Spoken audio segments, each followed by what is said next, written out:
60 ദിവസത്തിലധികമായി ഇവിടെ നടക്കുന്ന സമരത്തിന് നേതൃത്വം നൽകുന്നവരെ നമുക്കറിയാം.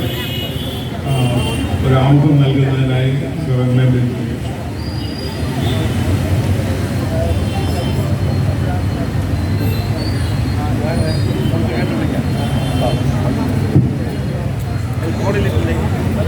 കഴിഞ്ഞ 62 ദിവസമായി കേരള ആശാ ഹെൽത്ത് വർക്കേഴ്സ് അസോസിയേഷന്റെ നേതൃത്വത്തിൽ ഇവിടെ നടന്നുവരുന്ന ഈ രാപ്പകൽ സമരവും 23 ദിവസമായി നടക്കുന്ന അനിശ്ചിതകാല നിരാഹാര സമരവും അതിനെ തുടർന്ന് ഇന്ന് ഇവിടെ സംഘടിപ്പിച്ചിരിക്കുന്ന ഈ പൗരസാഗരത്തിൻ്റെ അധ്യക്ഷൻ Shri Joseph C Mathew sir, കേരളത്തിലെ മനസാക്ഷിയുടെ പ്രതിനിധികളായി ഇവിടെ ഈ വേദിയിലിരിക്കുന്ന ഏറെ ബഹുമാന്യരായ സാമൂഹ്യ സാംസ്കാരിക നേതാക്കന്മാരെ, ഈ പൗരസാഗരത്തിൽ എത്തിച്ചേരുവാൻ കാസർഗോഡ് മുതൽ ഉള്ള എല്ലാ ജില്ലകളിൽ നിന്നും ഇവിടെ എത്തിച്ചേർന്നിരിക്കുന്ന വിവിധങ്ങളായ പ്രതിസന്ധികളെയും ബുദ്ധിമുട്ടുകളെയും എല്ലാം അതിജീവിച്ച് ഇവിടെ എത്തിച്ചേർന്നിരിക്കുന്ന പ്രിയമുള്ള സഹോദരി സഹോദരന്മാരെ, ആശാവർക്കർമാരെ,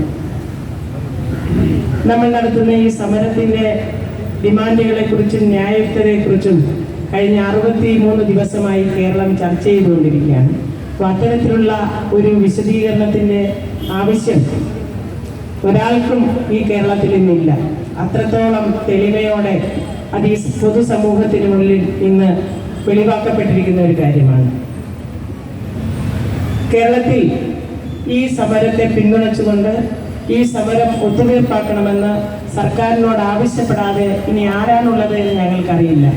കാരണം കേരളത്തിലെ വിവിധ രാഷ്ട്രീയ പ്രസ്ഥാനങ്ങൾ, അത് ചെറുതും വലുതുമായ വിവിധ രാഷ്ട്രീയ പ്രസ്ഥാനങ്ങൾ, വിവിധ മത സാമുദായിക സംഘടനകൾ, കേരളത്തിലെ സാംസ്കാരിക നായകന്മാർ ഇടതുപക്ഷത്തോടൊപ്പം ചേർന്ന് നിന്നുകൊണ്ട് നിൽക്കുന്ന നിരവധിയായ വ്യക്തിത്വങ്ങൾ, അവരെല്ലാവരും അവരവർക്ക് കഴിയുന്ന രീതിയിൽ പല തവണകളായി മുഖ്യമന്ത്രി അടക്കമുള്ള ഓരോരുത്തർക്കും സ്വാധീനിക്കാൻ കഴിയുന്ന അല്ലെ ചെന്നെത്താൻ കഴിയുന്ന എല്ലാ ആളുകളോടും, ഈ മന്ത്രിസഭയിലുള്ള എല്ലാ ആളുകളോടും, അവരുടെ മുന്നണിയിൽ നിൽക്കുന്ന സംഘടനകളോടുമൊക്കെ നിരന്തരമായി ആവശ്യപ്പെട്ടുകൊണ്ടിരിക്കുകയാണ്. പക്ഷേ അത് ചെവിക്കൊള്ളാൻ നമ്മുടെ സർക്കാർ എന്താണ് തയ്യാറാകാത്തത്, അവർക്ക് പ്രതിബന്ധമായി നിൽക്കുന്നത് എന്താണ് എന്ന് നമുക്ക് മനസ്സിലാകുന്നില്ല. നമ്മൾ ഉയർത്തിയ ഈ ഡിമാൻഡുകളാകട്ടെ സർക്കാരിനെ ഒരു തരത്തിലും പ്രതിസന്ധിയിലാക്കുന്നതോ ബുദ്ധിമുട്ടിലാക്കുന്നതോ ഉള്ള ഡിമാൻഡുകളല്ല ഞങ്ങൾ ഉന്നയിച്ചിരിക്കുന്നത്. എത്രയും വേഗം അംഗീകരിച്ചു തരാൻ കഴിയുന്ന ഡിമാൻഡുകളാണ് നമ്മൾ ഉന്നയിച്ചിരിക്കുന്നത്. ഞങ്ങൾ ആശാവർക്കർമാർ തുടങ്ങി വെച്ച ഈ സമരം ഇന്ന് കേവലം തൊഴിലവകാശങ്ങൾ നേടിയെടുക്കുന്നതിന് വേണ്ടിയിട്ടുള്ള ഒരു സമരമായിട്ടല്ല ഇന്ന് ഈ കേരളത്തിൽ മുന്നോട്ട് പോകുന്നത് എന്ന് ഞങ്ങൾക്കറിയാം. കുറേയേറെ കാലമായി തൊഴിലാളി സമരങ്ങളുടെ വേലിയേറ്റങ്ങളുടെ ഒന്നും ഒരു ചാഞ്ചാട്ടം പോലും കാണാതെ ചലം കെട്ടി ദുർഗന്ധം വമിച്ചു കിടന്ന ഒരു കെട്ടിക്കിടന്ന ആ മോശപ്പെട്ടതിനെയെല്ലാം ചാലുകീറി ഇന്ന് വിട്ടിരിക്കുകയാണ്. ശുദ്ധമായ തെളിമയാർന്ന വെള്ളം ഒഴുകിക്കൊണ്ടിരിക്കുകയാണ് അവിടെ. അതുകൊണ്ടാണ് ഈ കേരള സമൂഹം ഒന്നടങ്കം പ്രതീക്ഷയോടെ ഈ സമരത്തിൽ നിൽക്കുന്നത്. ഈ കേരളത്തിന്റെ ഇടതുപക്ഷ മനസാക്ഷി ഭരിക്കുന്ന ആളുകളുടെ ഇടതുപക്ഷമല്ല, കേരളത്തിന്റെ യഥാർത്ഥ ഇടതുപക്ഷ മനസാക്ഷി ഈ സമരത്തോടൊപ്പം നിൽക്കുന്നത്.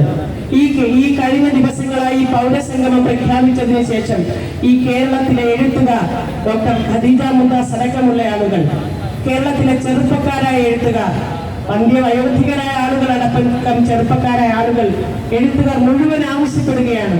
കലാ സാംസ്കാരിക മേഖലയിലെ മുഴുവൻ ആളുകളും ആവശ്യപ്പെടുകയാണ്. എന്ത് അനീതിയാണ് ഈ സമൂഹത്തോട്, ഈ സ്ത്രീ തൊഴിലാളികളോട് നിങ്ങൾ കാണിച്ചു കൊണ്ടിരിക്കുന്നത്? ഇത് കൊടിയ അനീതിയാണ്, ക്രൂരതയാണ്. ഇത് ഇടതുപക്ഷീയതയല്ല. നിങ്ങൾ കാണിച്ചു കൊണ്ടിരിക്കുന്നത് തികച്ചും ക്രൂരമായ വലതുപക്ഷീയതയാണ് എന്ന് പറഞ്ഞുകൊണ്ടിരിക്കുകയാണ്. പക്ഷേ അതിനെ ചെവിക്കൊള്ളുവാൻ, അതിനെ കേൾക്കുവാൻ, കാണുവാൻ കഴിയാത്ത തരത്തിൽ ഇവർ എങ്ങനെയാണ് ബധിരരാകുന്നത്, മൂകരാകുന്നത് എന്ന് നമ്മൾക്ക് മനസ്സിലാകുന്നില്ല. കാരണം ഇവരുടെയൊക്കെ പ്രയോറിറ്റിയിൽ, ഇവരുടെയൊക്കെ മുൻഗണനയിൽ ഇന്ന് പണിയെടുക്കുന്നവൻ സാധാരണക്കാരനില്ല എന്നുള്ളത് തെളിയിച്ചുകൊണ്ടേയിരിക്കുകയാണ്.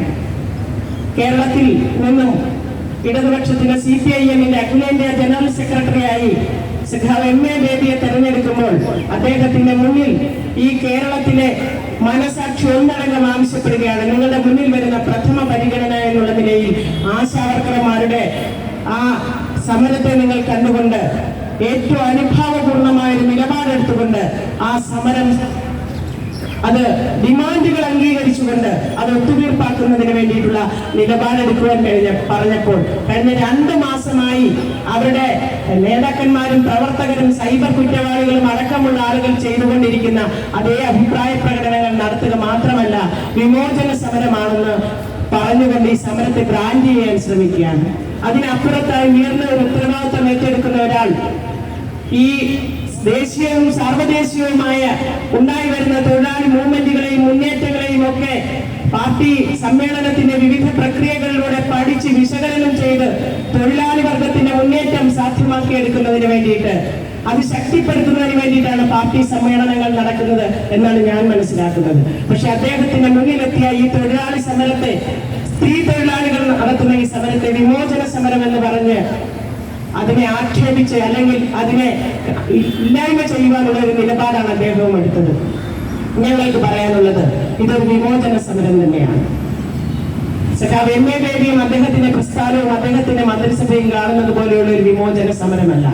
പണിയെടുക്കുന്നവരുടെ വിമോചനം, അവൻ നൂറ്റാണ്ടുകളായി മാനസികമായി, രാഷ്ട്രീയമായി, സാമ്പത്തികമായി അവന്റെ അടിച്ചമർത്തലുകളിൽ നിന്നുള്ള അവന്റെ വിമോചനത്തിന് വേണ്ടിയിട്ടുള്ള ഒരു പോരാട്ടമാണ്.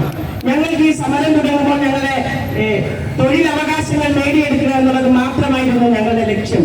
പക്ഷേ ഈ സമരത്തെ ഇത്ര നിഷ്ഠൂരമായി കൈകാര്യം ചെയ്ത് നിങ്ങൾക്കെതിരായി കേരളത്തിന്റെ പൊതുസമൂഹം ഇന്ന് പ്രബലമായി ഈ സമരത്തോടൊപ്പം നിൽക്കുന്നുണ്ടെങ്കിൽ അത് നിങ്ങളുടെ നിലപാടുകൾ കൊണ്ടാണ്. നിങ്ങൾ ഈ സമരത്തോട് കാണിച്ച നെറികേട് കൊണ്ടാണ്, ഈ സമരത്തോട് കാണിച്ച ക്രൂരമായ നിങ്ങളുടെ സമീപനം കൊണ്ടാണ്. അപ്പൊ അത് തിരിച്ചറിയണമെന്നുള്ളതാണ്.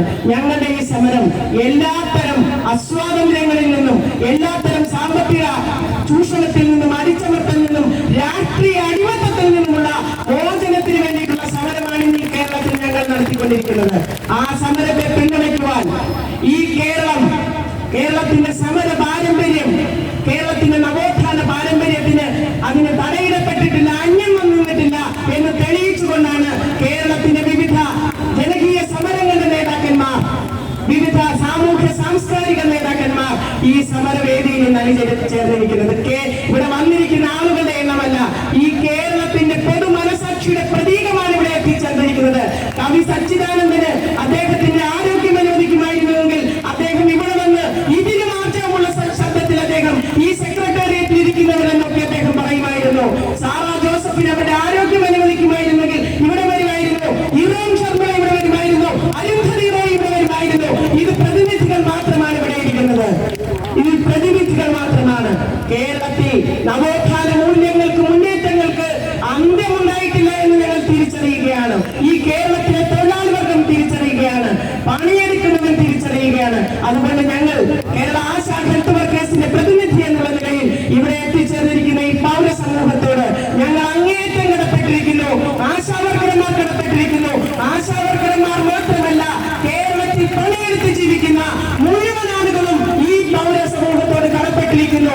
വരാനിരിക്കുന്ന നാളുകൾ പണിയെടുക്കുന്നവനെയും അധ്വാനിക്കുന്നവനെയും പോരാട്ട ദിനങ്ങളുടെ നാളുകളാണെന്നാണ് ഈ സമരം കാണിച്ചു തരുന്നത്, ഈ പൊതുസമൂഹത്തിന്റെ പിന്തുണ ഞങ്ങൾക്ക് കാണിച്ചു തരുന്നത്.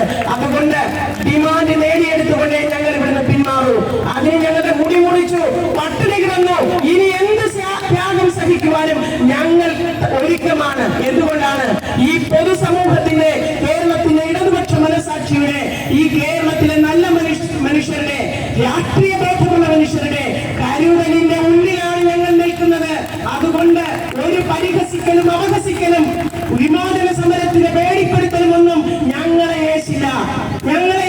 ഈ ഡിമാൻഡ് നേടിയെടുത്തുകൊണ്ട് ഞങ്ങൾ ഈ സമരത്തിൽ നിന്നും പിൻവാങ്ങുകയുള്ളൂ. അത്രയും മാത്രം പറഞ്ഞുകൊണ്ട് ഈ സമരത്തെ പിന്തുണച്ചുകൊണ്ട് ഇവിടെ എത്തിച്ചേർന്ന മുഴുവൻ ആളുകൾക്കും, ഇവിടെ എത്തിച്ചേരാൻ കഴിയാതെ മറ്റു സ്ഥലങ്ങളിൽ നമുക്കറിയാം കാലാവസ്ഥ പ്രതികൂലമായതുകൊണ്ട് വീടുകളിൽ നിന്ന് ഇറങ്ങാൻ കഴിയാത്ത അവസ്ഥയിൽ ഇരുന്നുകൊണ്ട് ആളുകൾ ഞങ്ങളെ വിളിച്ചുകൊണ്ടിരിക്കുകയാണ്, ഞങ്ങൾക്ക് എത്താൻ കഴിയുന്നില്ല എന്ന് പറഞ്ഞ് എല്ലാവരെയും കേരളത്തിന്റെ പൊതു മനസാക്ഷിക്കൊന്നാകെ കേരള ആശാ ഹെൽത്ത് വർക്കേഴ്സ് അസോസിയേഷന്റെ പേരിലുള്ള നന്ദി അറിയിച്ചുകൊണ്ട് നിൽക്കുന്നു.